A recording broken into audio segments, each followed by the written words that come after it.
Listeners, beware. This podcast contains themes of the macabre and does not shy away from the details. Our content is graphic and our language is colorful.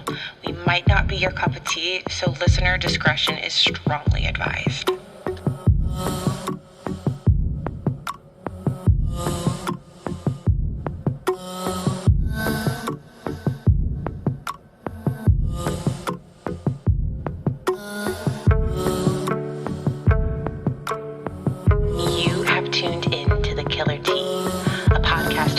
Two best friends with a proclivity to decipher the deeply demented minds of murderers.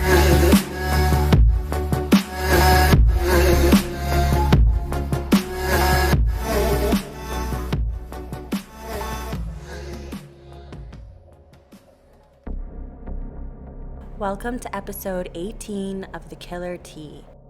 Today we'll be going into part 4 on Keith Hunter Jesperson, the Happy Face Killer.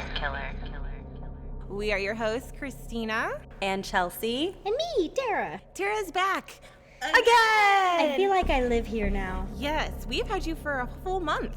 We've had you for a full month. It's been a whole month. Holy guacamole, we done did the damn thing. Yes, but it's been fun. So this is legitimately the last episode on Keith Hunter I fucking hope so, man. We don't have much left to cover. No, we're done after this.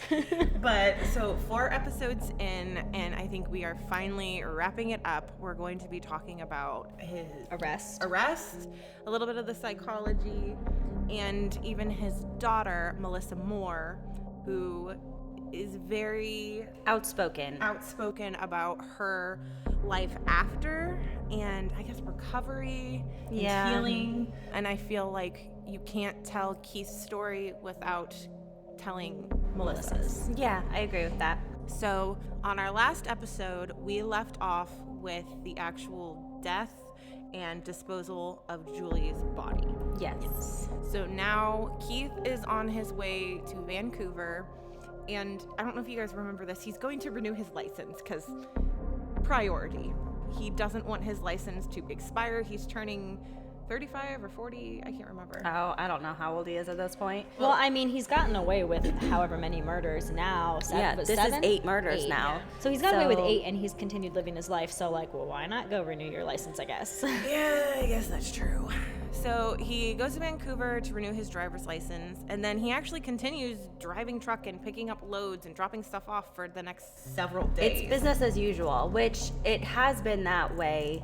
You know, after every murder, he has been just business as usual. If you follow the story in I, the Creation of a Serial Killer, he says that with each new state line crossed, every time he goes into it, he's anticipating being arrested. He's ready. He knows the ball is going to drop at some point. Oh, yeah. Well, I mean, he knew Julie. Everyone knew that he was with Julie. It wasn't just a random girl that he had met. Not that that makes it any less awful or any worse. He just knew he was going to be caught after Julie. Yeah, he just royally fucked up even more this time. Yes, because he broke his rule. Days will go by, he'll start to relax, and then one day he says, at least in the book, that he has like the heebie-jeebies, like he knows something is amiss. He calls into his supervisor to tell the supervisor, like, I'm not feeling well, the drop-off is going to be delayed. The supervisor is like, yeah, take your time. Which was very unusual for the supervisor, because normally the supervisor would have been like, get your shit together, get your job done. Yeah. Keith is like, that's weird. This is odd. The way the timeline is on March 22nd of 1995. That is when the police bring in Jesperson to start questioning him. Mm-hmm. And I think it was just they knew that he was her fiance, and so they brought him in for questioning as they would for any uniform literally type of I was thinking somebody tipped them off. Any type of murder. No. Well, like they always do. They always, interview anyone that was close to the victim and try to get clues. So he was released because they didn't have anything on him at that point. And he started driving to Arizona. And this is when holy shit hits him. And he actually attempts committing suicide that night by overdosing on sleeping pills. The one thing that stuck out about that interview that he had with the police was they tell him that Julie is dead they don't say how she died, and he doesn't ask any questions about it. Yeah. So then the police in turn say, That's aren't you weird. going to ask how she died? Yeah. And he says, okay, well, how did she die? Because that's exactly how a boyfriend would respond. Fiancé, yeah. Fiancé. They're like, she was choked to death. She was suffocated. So it was like straight up murder, not accidental or anything like that. This motherfucker. It's like, wow, that's strange. Said the giant man sitting in the interview room who could easily strangle anyone. It blows my mind because at that point he had the heebie-jeebies, like he said, and he was thinking of ways to explain away Julie, and it didn't like occur to him to maybe that might not be the best response, but okay, I digress. So back to what Chelsea said. So he takes a bunch of sleeping pills to try to kill himself and basically ends up throwing all them up. It makes him really sick, doesn't really do much else. So the next day he ends up writing a letter confessing to all of his crimes to his brother Brad, and then sends this letter to his brother, ends up going and confessing to a detective Buckner about his murder of Julie Winningham while he's in Arizona. Detective Buckner sends him back to Washington State, and during this time, his brother Brad turns the letter over to the police because he's just like, Nah, man. no, man.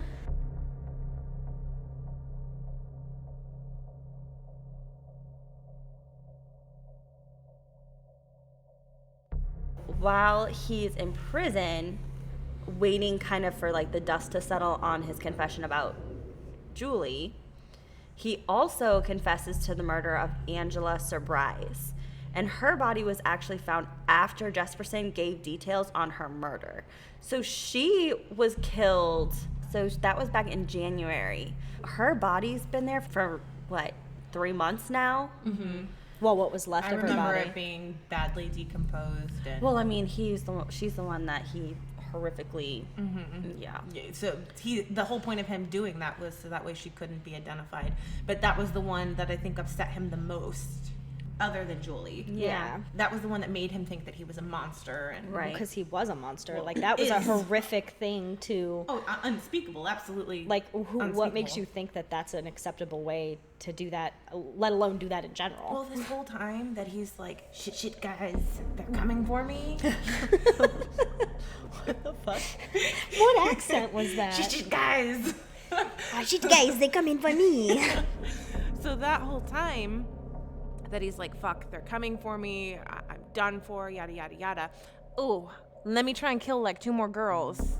So he's talking to the lot lizards, and he's like planning, there's these 2 girls. One says, oh, I have to go meet with family, and fucks off, and that essentially saves her life. And the other one ends up bailing and going to do something else. But he was like fully intending to try and go full throttle in between the suicide and the arrest. Well, because he knew he was going to be caught, so he was like, why the hell not? Why not do it Yeah. again?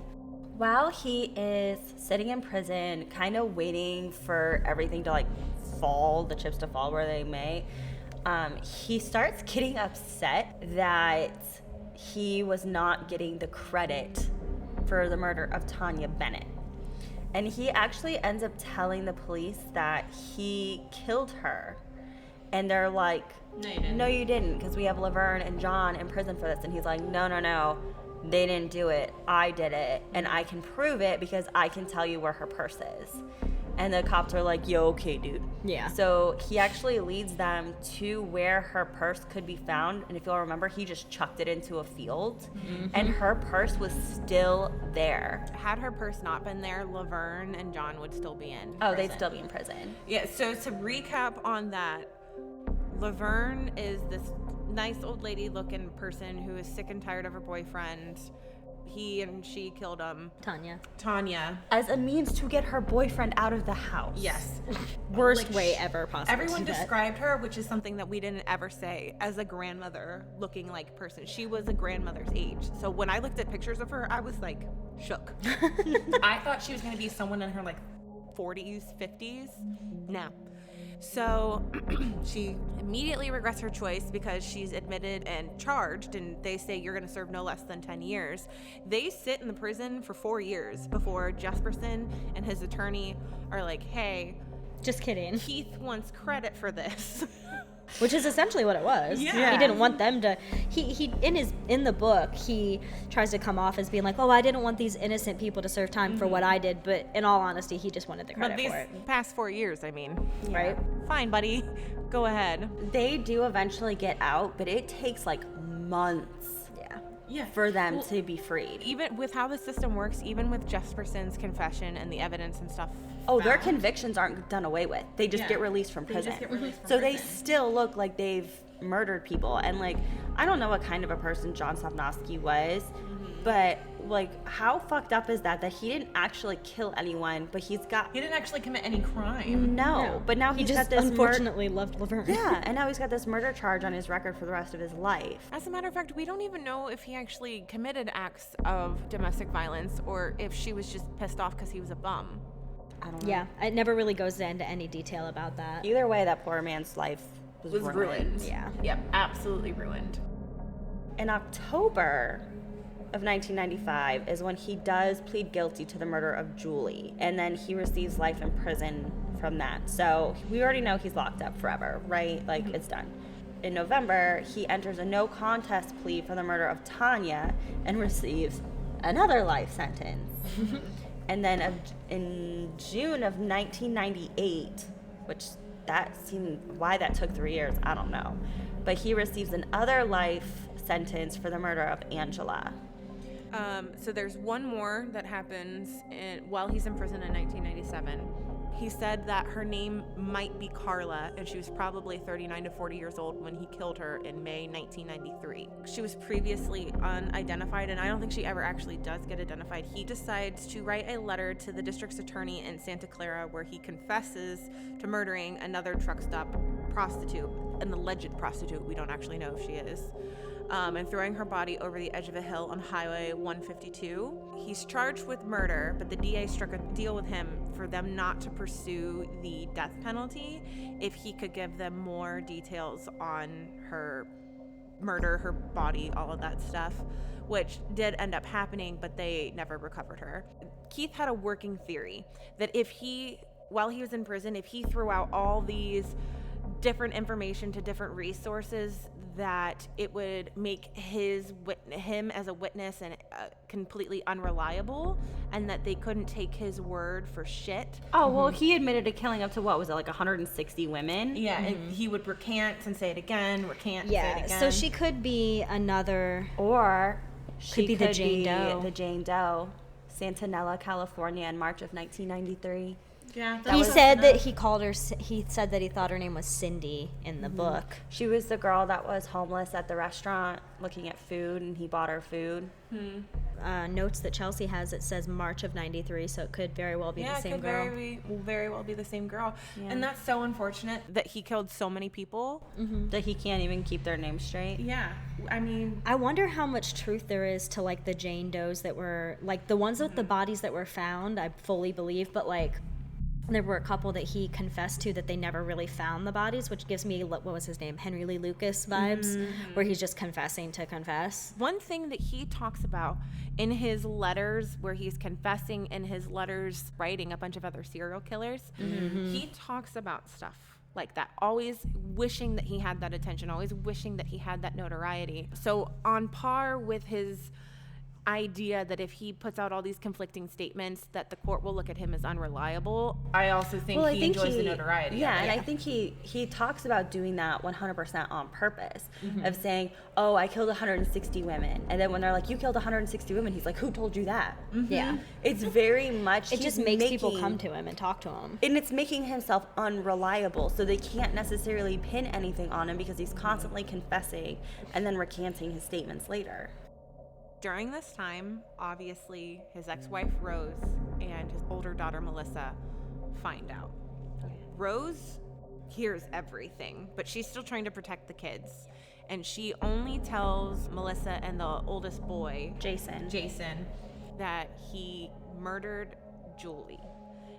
First, they don't know about all of the stuff. Mom that finds all comes out later, slowly. But she won't let Melissa know any of it. I think I remember, I think it was in the podcast, Keith knew he was going to get in trouble, and he called Rose and he said, I've done something bad, and it's bigger than OJ. Mm-hmm. And she was like, what the fuck are you talking about, Keith? Yes. That 100% did happen. So what Rose does, because she's a full-fledged teenager, like Melissa is. Melissa. She's what, 15 at this point? Yeah, she was still in high school, because I remember her side of the story on this in the podcast. So she goes to the school libraries and reads up and finds out that way. And people eventually start bringing it up and mentioning it at school. Even when she hears and knows that he did these things, she's still living in like this state of denial almost. This ruins their lives for years and years to come. Well, because everything they thought they knew about, because up until this point, yeah, her dad had some quirks, but like to Melissa, he was still her dad. She still loved him. And you always have the people that are like, how did his family not know? Sometimes people are just really good But, at hiding it. he didn't start killing anyone until after him and Rose were divorced. Mm-hmm. And then it happened all at once. Really quickly over a matter of a few years. Yeah. It wasn't like he had lifelong murders. We're not talking about Gacy. Yeah. Yeah. Yeah. The downward spiral, maybe the divorce, someone could have said, well, you know, didn't you pay attention to how he behaved after the divorce? But he divorced and then went to another woman's home. So he was completely off their radar, other than when dad comes home with a bunch of groceries and snacks and $100 birthday cards and shit like that. Yeah, I mean, because when he did go home to take care of the kids or to help Rose out, he was his usual self. He was normal. He would spoil the kids, and it was a quick visit. It's not like he was hanging out with them for weeks at a time. It was, you know, a weekend here and there. So what we know about Keith, the serial killer, and Keith the person, is we know he has low self-image, which he basically, that was inevitable because of his upbringing. That was absolutely inevitable, I think. He always claims to have a good and a bad side, and that his bad side is what caused all his troubles. I think he's kind of been taught to have a lack of empathy, and then of course that becomes second nature, because all the things that help us learn empathy, his dad kind of teaches him the reverse of, like particular the animals. Look at the people that he was targeting. They were mostly women who are sex workers, and we've talked about it before, so we might as well talk about it again. Disenfranchised women. Yes. Being The people, easy pickings for predators. yeah, the people that, you know, no one notices if they go missing. I think if he had picked up, you know, a businesswoman off the side of the road, it would have been a very different, it would have been a different story. They typically have more people in their lives that would notice that they were gone, that would be like, hey, where is, you know, Susie Q? Like, she's been missing for a day. That's what we mean, too, though, is that these women are often targeted because society as a whole just usually doesn't care about them. I hear the phrase a lot in a lot of different podcasts, but they consider them less human. Yeah. Because of the lifestyle that they when you're choose saying that, you're referring to serial killers. Yes. Think of the women. Yes. Okay. Like the morality in the way some people view people who are in sex work as less than human. I would say it's the way predators view them. Not always, because there are people who are just normal members of society who are horrible human beings and think they're less than human too. Yep. Catch me outside. I was still going to call that person a predator. Just a different form of predator. So we have him with low self-esteem, negative self-image, a need for attention, and always wanting to be liked. Yeah. So I find this interesting because this exists with his father, this exists with him in high school, him with women, but also, so now in his effort to help, I'm doing air quotations, and learn more about serial killers, because this is what he's doing in his spare time, he's writing to other serial killers, and he's sharing the jail with famous serial killers. That part blew my freaking mind. I had no idea. Didn't they not respond to him when he wrote them letters? Some did, and others, like he spoke with Manson, and he said Manson was just a nightmare. He said Manson was crazy, and I was like, you think? Pot, kettle, have you met? But didn't he write, what was that guy's, North Cross? Oh, he literally wrote like everybody. Yeah, he did, and he shared the jail cell with Jerry Brudos. And who else did he share it with? Another big named one. Did he share one with Gacy? No, Gacy's Midwest. Who else was that? Who else was in Washington and Oregon that killed people? Oh, let's just bring up the list of serial I killers wrote here. notes on that. It wasn't Kemper. It was Brudos. No, I Was think it it may Kemper? have. I think Kemper may have actually been in there. I think he may have been in there with Kemper. That might be why it's sticking out to me, because I remember him. Why am I thinking he wrote Arthur Shawcross? He may have. He may have. He wrote a lot of fucking I mean, people. we don't. He wrote so many that we don't know all of them. I remember them mentioning a bunch in the book. I don't have it right in front of me. I should have written it down and I didn't. But he was talking about how his dad came in and his dad was really unsettled by the other serial killers in the room.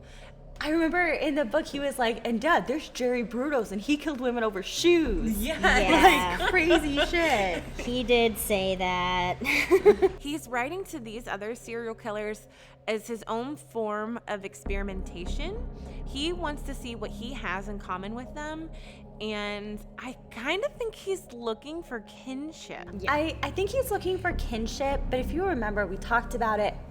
I think it was in episode or part 2 on him, where he goes to the library and starts researching himself, essentially, trying to figure out what is wrong with him psychologically. So I don't know if he's doing this just as kinship or if he's trying to see if there are similarities. Well, he does develop an interest in psychology, and he may have always had a lifelong one because he did always enjoy the true crime. Yeah. He starts to get really, really anxious being in jail, but also they take him out of the hole, which is what he actually really liked being in. He didn't like interaction with a bunch of other people. Obviously, he was this horrible monster, so he always had a target on his back, and he hated being out of the hole because that meant he had to be on guard, watching everything all the time. But as time went on and he realized, like, I'm going to be here forever, he started to have panic attacks, and he would go into Keith's world, like what you talked about in the last episode, even while he was having these anxiety attacks. And for reasons that he couldn't explain, he would absolutely hate when things were nice around. Like, if he had materialistic things or his partner, his cellmate, he would destroy things. He would destroy them, which Tara said something in the last episode was that something along the lines of that he had a uncontrollable need for destruction. And even when he's removed from all of the other worldly elements and still exists in this tiny micro little living space. Still gotta destroy it. To me, the psychology of that just blows my fucking mind, where he has nothing and he still wants to destroy shit. Yeah, no, I agree. One story that I remember from the Happy Face podcast is they were interviewing Rose, and she claims that Jesperson had hired someone to kill her while he's in prison. So she's home alone with the kids, and a man calls the house and says, I know where you are and I know what you're wearing. So she starts freaking out, calls the police, but the police are like, yeah, we can't do anything. He's not broken into your house. Like, sorry, call us back if he breaks in. And she was watching her sister's 2 dogs, and she was sitting in the living room, and the doorknob starts jiggling, and the dogs go crazy. And whoever was on the other side of the door left. And when Rose was talking to Keith about it, Jesperson told her he put a hit on her from prison. Now, that's Rose's story, so I don't know what to do with that because Keith never mentions it, but I mean, Well, of course, he probably would never admit to it because it would paint him in a bad light. But what I don't understand is why? Why would he put a hit on Rose? I have unsubstantiated thoughts on that.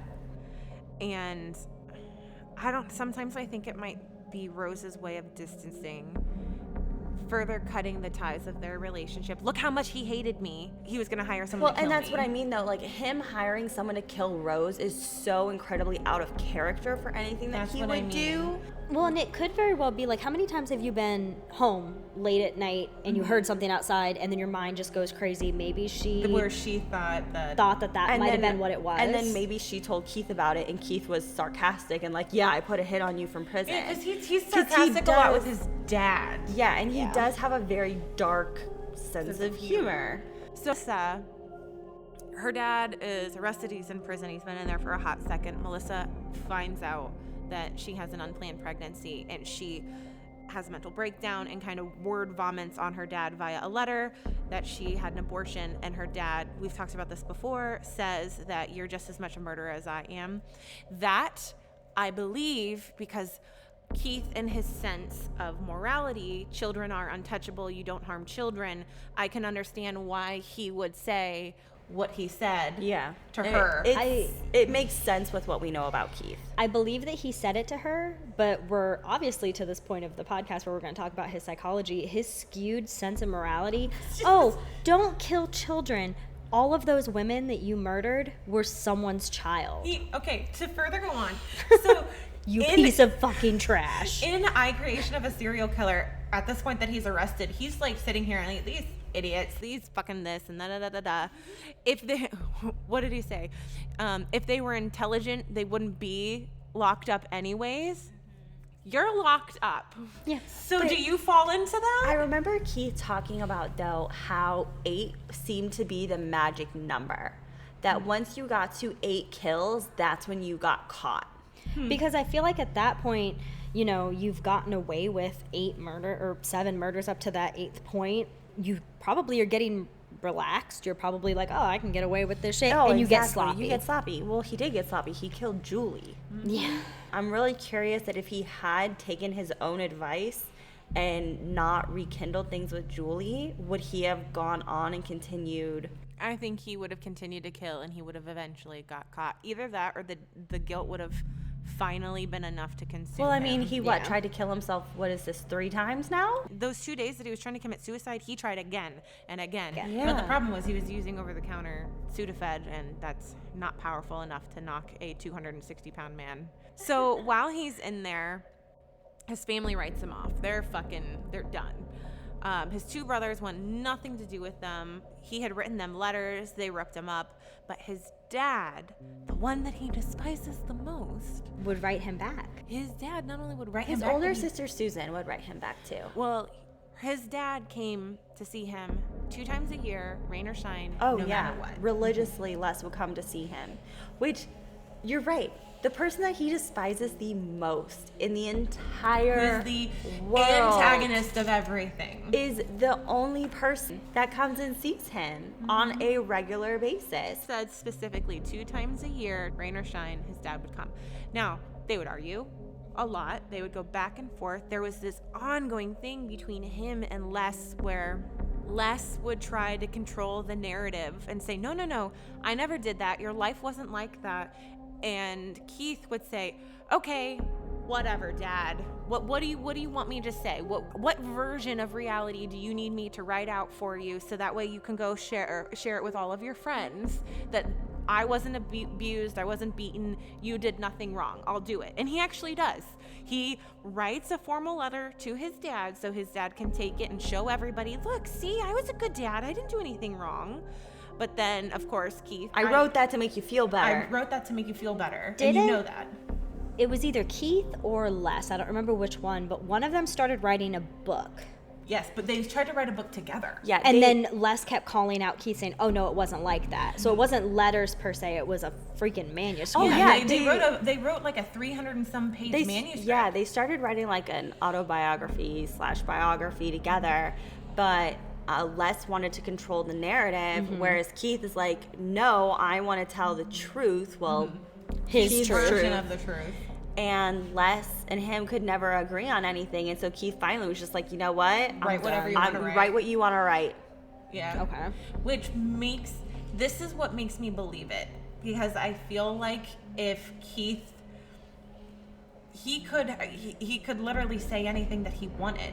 Yeah. If his main concern was just getting publicity out there, he could tell his dad that anything his dad wanted to hear. But instead he's like, fine, write your fucking own. I don't want anything to do with it. Yeah. I found that to be really, really fascinating. Eventually he would work with Jack Olson to create the I Creation of a Serial Killer.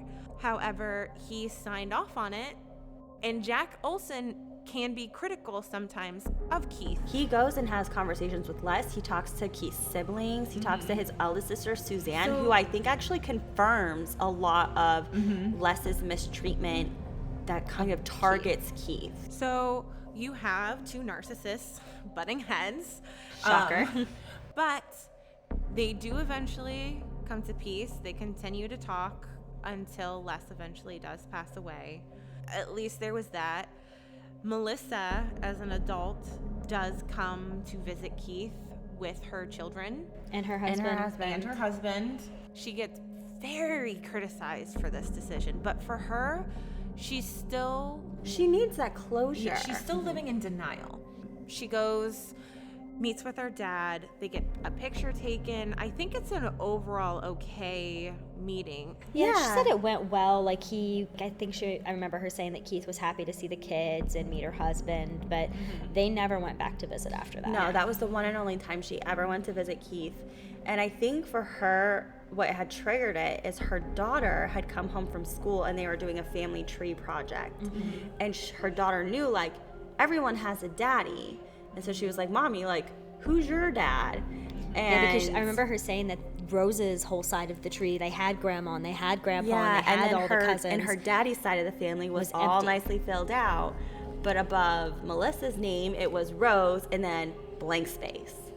And so she was just like, you know, vaguely who's remember that. Who's your dad? And so I think she said, like, she just gave her a name and then didn't kind of left it alone. Yeah. But for her, that kind of sparked, like, they don't know who their grandpa is. She's constantly her internal monologue is trying to handle this juxtaposition of Keith, the awesome father. I mean, as awesome as Keith could have been. Yeah. But her image of what Keith was as a father, as a kid, versus the reality of what he became. Like, she had a positive look of her father. There are affectionate, loving memories of her father versus the monster. Well, in the podcast, she talks about how her husband had bought her cycling shoes and she loved them so much. And she had grown up cycling with her dad. And for her, that was this big thing that she really loved. But after everything came out and she had found out that he had used cycling shoes because they don't have a print, she was like, that forever is ruined for me. Like, it scarred it for her. Yeah, the places that she went camping where she later realized this is where he murdered someone, this is where he dumped someone. Her fond memories are now laid over the truth. Everything for her is tainted. Well, I think there was a story where she was talking about, like, she had this fond memory of, like, painting with her dad. Yeah, her dad was really into doing fixer-uppers. And she said that now she can't even enjoy painting a bedroom. Because it brings back memories of Keith and how he had to repaint the house after he had killed Tanya in it. Yeah. And so she's just like, all of these happy memories that she had are now tainted and scarred because of that. And it was that podcast, like, I'm serious, that wrecked me, because listening to her, because you don't ever get to hear the family of the murderer. Like, you never get to hear their side of the story. So hearing her story of how she coped and had to, like, come to terms with this and how she's dealt with it. The episode where she goes and meets with the doctor. Son. Oh, the doctor. We're gonna get to Julie's son. Julie's son. He did a study on brain scans and how certain disorders can flag in your brain. He basically looks at how psychopathy reflects in brain scans. Oh, I remember she needed to hear somebody tell her that she's not a psychopath. That she's not a and that psychopath. specific doctor, he actually said that he had done a scan on himself, and his brain, his personal brain, had all of the signs of being, what was it? A psychopath. A psychopath. Yeah. But he showed none of the traits. We've talked about him in a couple other episodes. Well, I've talked about him in a couple other episodes because I find him to be truly fascinating because he is a psychopath. And so she needed that scan, and he did a scan for her to show her what her brain looked like, and I don't think she had anything. No, he didn't. Which He was said- something she needed. Yeah, she carried this lifelong fear that she was going to become, because how her dad just snapped always and told became her. a killer, she was terrified that she would one day snap and become a killer just like Keith. Well, and he always told her that you're just like me. When she wrote him that letter, like pouring out her heart when he was first arrested and she had to go through that, abortion, he said, you're a killer just like me. And for years, but everybody she lived with that. compared her to him. Say she looks did look just a lot like him. She does look a lot like him. And all this other stuff. So she has it imprinted in her brain. And I can only fucking imagine. That has to be so fucking hard. Yeah. And she does something with herself, right? She builds a life outside of all of this chaos. And I feel like it's worth mentioning because, like we said earlier, you can't tell Keith's story without telling Melissa's. I was hoping you put in there what she's been doing with her life since then. So Melissa eventually moved on to become a national best-selling author of a book called Shattered Silence, The Untold Story of a Serial Killer's Daughter, and then a second book, Whole, which is all about how she learned to put herself back together through trauma and healing. The actual whole name of the book is Whole, How I Learned to Fill the Fragments of My Life with Forgiveness, Hope, Strength, and Creativity. This part I didn't know, which was that she's an Emmy-nominated crime correspondent, which now makes sense because she's been on the podcast and on all these different things. Right. She's been featured and appeared on as a commentator on the Oprah Winfrey Show with Dr. Phil, which I want to kind of circle around to.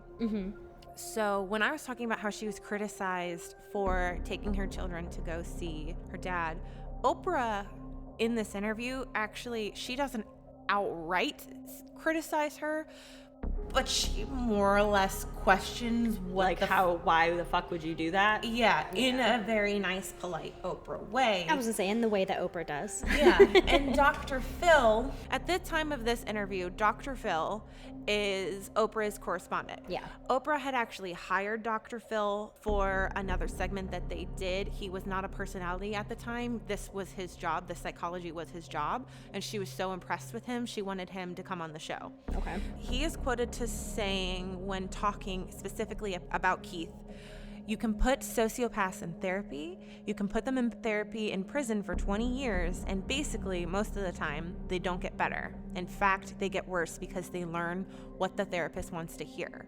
And Chelsea, who is our resident advice giver on psychology, agrees to this. I do agree with that because, as we know, there is no cure for sociopaths or psychopaths. There just isn't. You can't fix the way someone's brain is formed. You can't do it. The pathways aren't there. They're never going to be there. They lack those certain traits that make us have empathy and make us, be able to determine what's right from wrong. You can teach them wrong from right, but you can't influence their ability to pick one or the other. Well, I mean, not even that. I mean, sociopaths know what's wrong and right. They just don't give a shit. Okay, yeah. They just don't care. Yeah. What they want is what they want. And it's not that they're inherently bad people, because there are sociopaths and psychopaths who are good people, hence that Dr. Melissa went and talked to. And that's why we always try and say that kind of stuff exists on a spectrum. Well, and there's a clinical spectrum for psychopaths that if you get up to this certain number, like, yeah, you're a psychopath and you have psychopathic traits. And in fact, some psychopathic traits can be good. And if you listen to the Happy Face podcast, he talks really, really in depth that most of the world leaders have psychopathic traits. And that's what makes them great leaders. Yeah. Because they're not super emotional. They don't think the way that, regular people in society think. It's when you get past a certain level on that scale that it's like, oh shit, they're a danger to society. Yes. So does that mean because I don't care about the drama at work that I'm a psychopath? No. So I make the point of saying that that I agree with what Dr. Phil is saying here and that Chelsea agrees with it, because Dr. Phil eventually goes on to say some stuff that I don't necessarily agree with. And I don't know if that's because he didn't invest fully in learning about Keith Hunter Jesperson, or if this is just his opinion. I think that on people who have high APD. My guess is that a lot of people, well, let's be real. When we talk about serial killers, most people don't look at the backstory. They don't look at the childhood. They don't look at the what trauma. they did. They look at the murders and what happened since then with no context as to what could be happening. And I always say this, that we don't feel sorry for serial killers, but we have empathy for the way that they were raised and the things that happened to them as children that eventually led to them becoming serial killers. We don't have empathy for serial killer Keith, but I have a whole fuck ton of empathy for child abused Keith. So the thing that Dr. Phil had said that I disagreed with was that Keith had never felt an altruistic feeling in his entire life, and I don't agree with that. I don't agree with that either. Because even his ex-wife, who has every reason to despise every single thing about him and loathe him, describes his joy seeing his children, holding his children, playing with his children, and his children don't remember him being emotionally distant from them.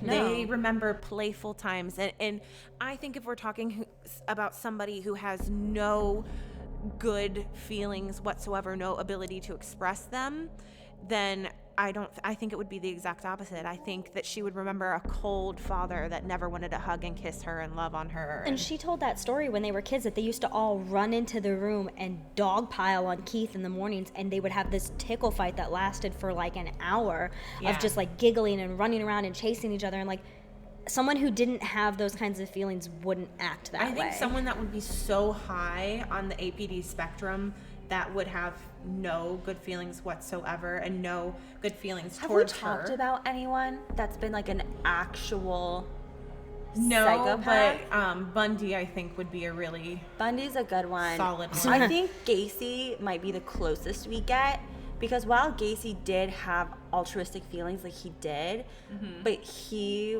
was the master manipulator and really truly didn't give a crap about his wives.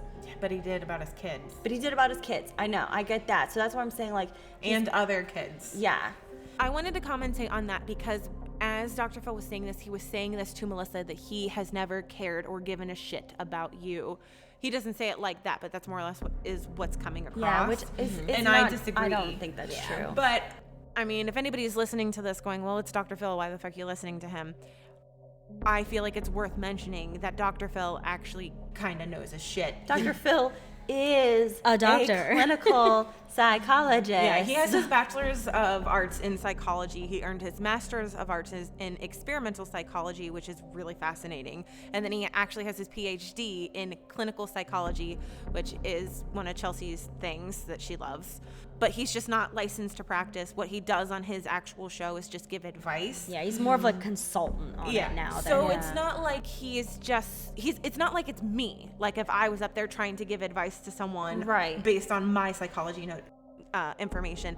No, he actually is a PhD holding like he doctor. actually knows his shit. He's not just some backyard psychologist not trying to practicing. diagnose the crazy neighbor But, kind of deal. Like he knows what He's not talking us with about. our armchair psychology where we just look things up and We've never claimed to be psychologists. Yes, no. We are fascinated We by literally- the thought of psychology. However, we are literally not call it armchair licensed. psychology because it's like being a web sleuth but for brains. Yeah. That's more or less what we like to look into.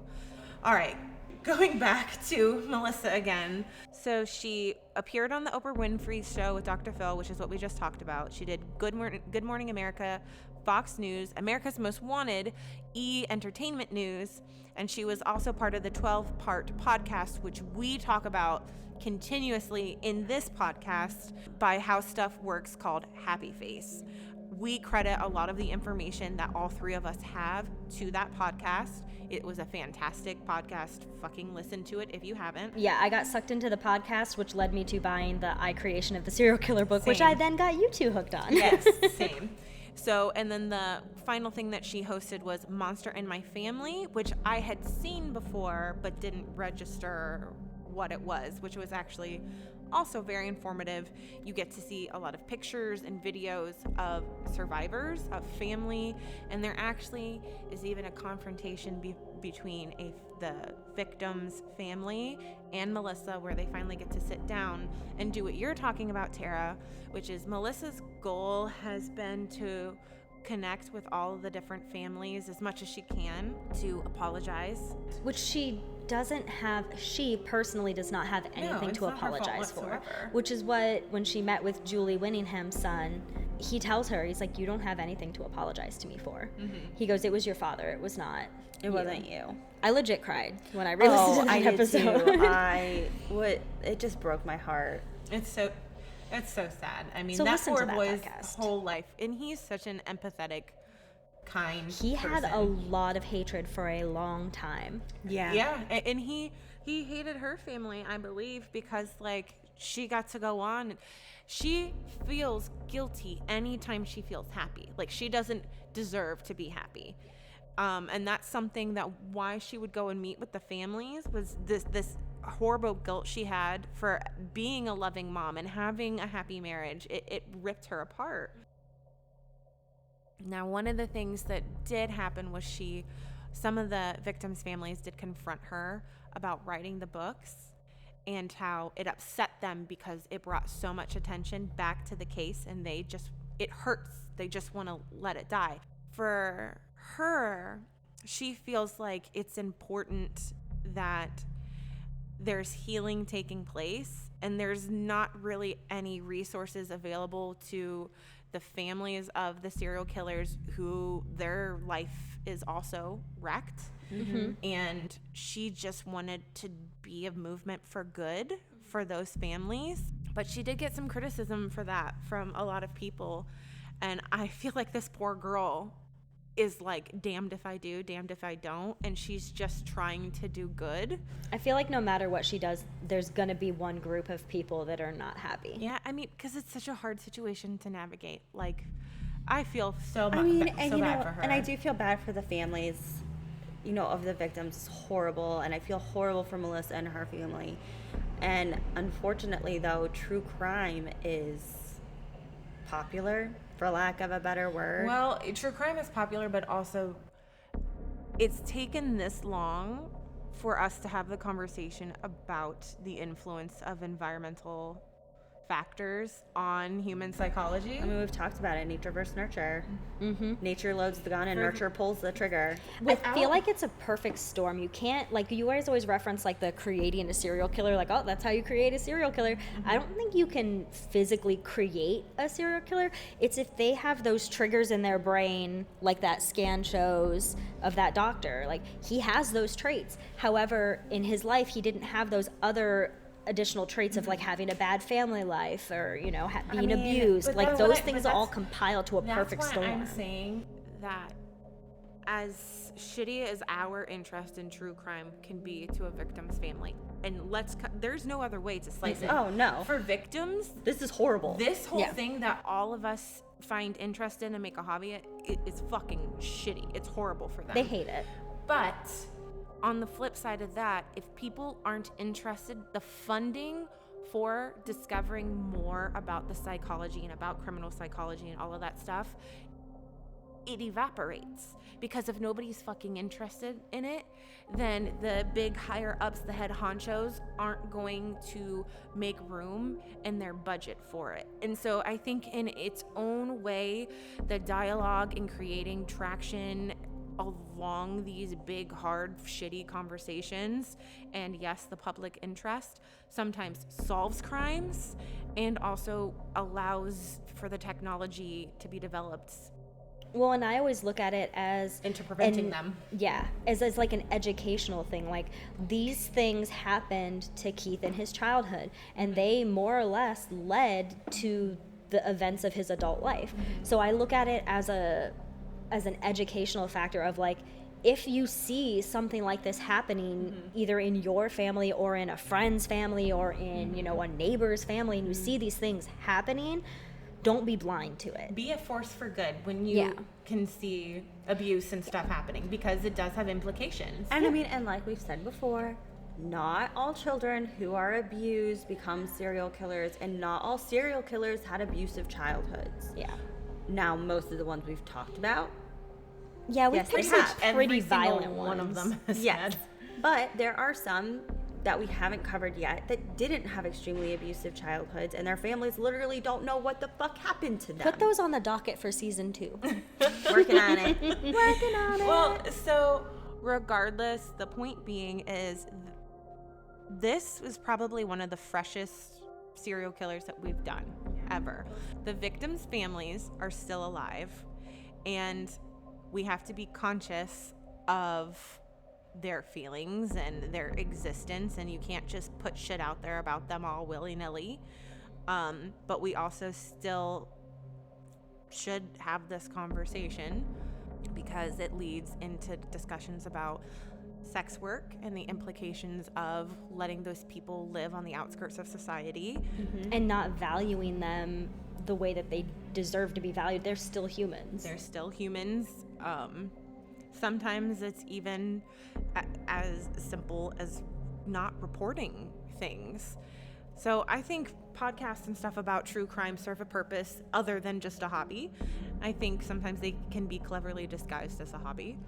But, you know, that's just me. Anyways, so how about them palate cleansers? Do you want to do our Dahmer scale first? Oh, we need We to do a have done Dahmer scare. 4 parts on this guy. He needs a Dahmer scale.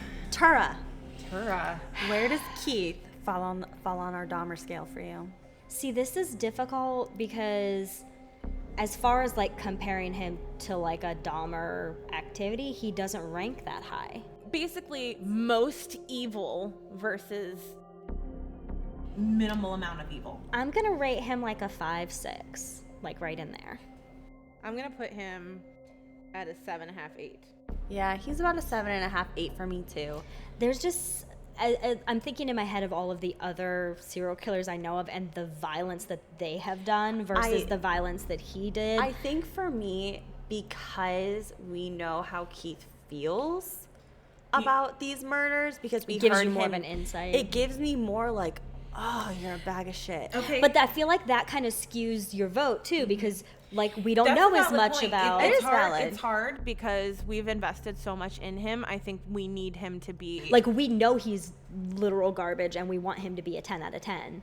But like looking at the violence that he enacted on these victims, and you know, because we know so much more about his childhood, I feel like that's why you want to rank him higher. Not that it's a bad thing. Y'all can rank him whatever the hell you want. I think he's a 5-6. Yeah, he's probably like a 6 to 7. He's a 7.5 for me. And it's Kay is because sticking to her guns. later on in life, in prison, when he starts to have fantasies about his murders, he switches from it being more about the rape to being more about the murder. Yeah. He gets his sexual gratification now about reliving the murder. And I think he's probably more dangerous now. Yeah. Yeah, you Then It's what good he that was he's then. locked up for life. Oh, I can agree with that. I mean, he's in prison and he deserves to be there. He's an absolute horrible, garbage, piece of shit human being. When he talks about things like what he regrets, what I've read is him saying that he wishes that if he could ever escape, he would escape and go back home to Canada, and he would want to see his family again. He regrets everything centered around him being caught and what he is missing out on his family. Not, oh my God, I've taken 8 women's lives and I've ruined countless more. Yeah. So I'm sticking to 7.5. Okay. You're entitled to Fair that. enough. I mean, we all have our different thoughts and feelings on it, but Fuck you, All right. Keith. Basically, he's between a 5 and an 8. We are fucking done with you, buddy. Fuck you, Keith. God damn. Unintentional forward. You remember when we talked about this and we were like, "Oh, we could do it in an episode." you imagine Wait, doing no, this we'll in- do 2. We'll do 2. Every time it's been, we can do one more. It was. I think I walked into episode 3 because we did 1 and 2 back to back unintentionally.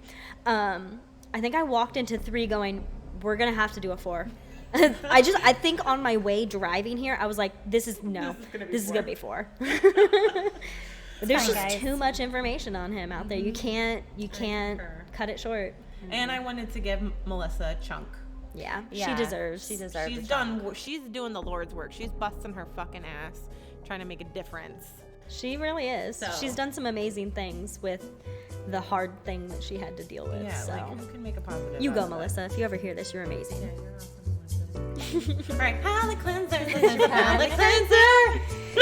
Oh, you guys get me every time. I got some good ones today. All right, you say it. You do the thing. I think I've found the greatest YouTube comment ever written.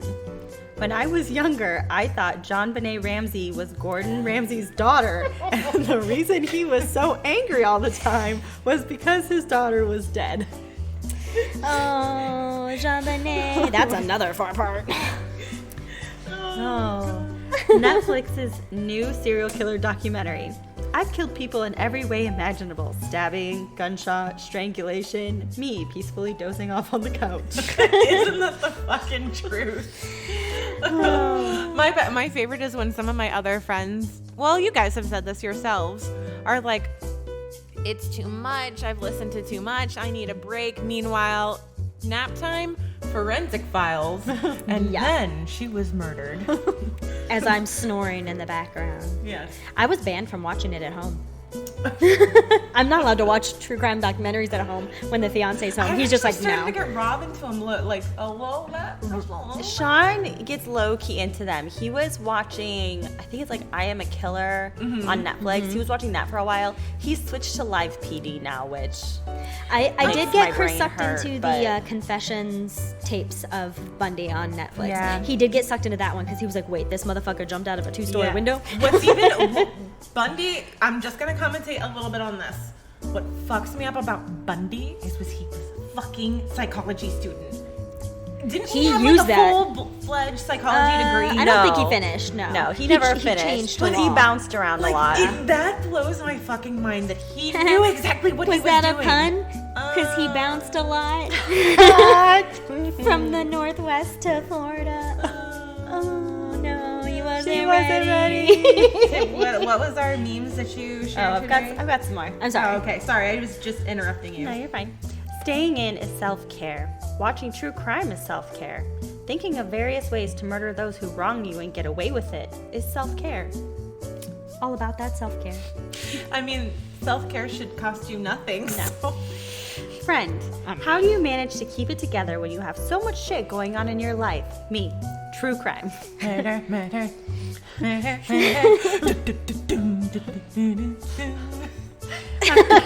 That was really good. After 9 minutes in the white van, me. So what made y'all choose me? If you would like to follow us for more debauchery and stupid memes than our fucking idiot selves, you can follow us on Facebook, Instagram, and Twitter at The Killer T. If you have any hate to send our way, feel free to email it at thekillerT@gmail.com. And it will promptly be deleted. If you Oh no! If you send us hate, you'll get an answer. Yes. Oh. I'm going to ask you for your address and then I'm going to send you glitter. Or a bag of dicks. Or a bag of dicks. I did get a chocolate dick once. That was fun. So give us a follow. Leave us a review if you listen on Apple Podcasts. Yes, please leave us a And review. We like subscribe reviews. to us on whichever platform you listen to. Yeah, we like subscribers. And we have 2 more episodes left in season 1. We're going to take just a week-long break, do some recording to get ahead, and then we'll be back with season 2. But my whole point about this is, did you like this deep dive on Keith? Is this something that we should do once a season? If so, we will definitely make sure that we put it at the very end of the season. Because these are exhausting. Because to these record. are long. But yeah, let us know your thoughts on it, and I think that's what we got. everything. That is the end of our deep dive into Keith Hunter Jesperson. So join us next week. Okay, guys? Bye. Bye. That was beautiful. Thank you. Join us next week where we discuss the Black Widow, Mary Ann Cotton.